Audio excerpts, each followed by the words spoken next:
Ayan, tapos ko na siya tahin at pinasok ko na yung foam. Ibig sabihin Yeah.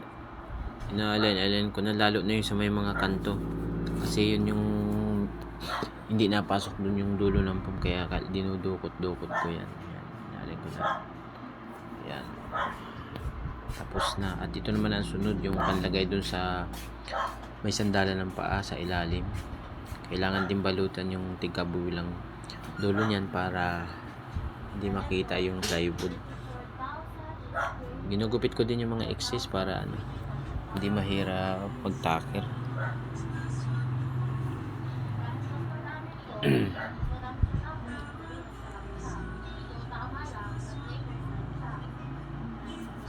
Yan, kailangan tupi-tupiin para lumapat ng maayos.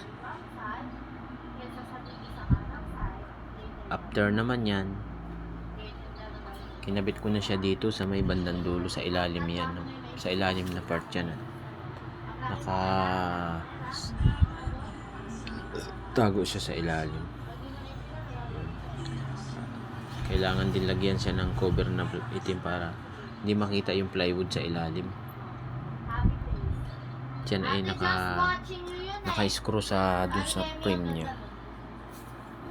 Yun, ganyan lang po.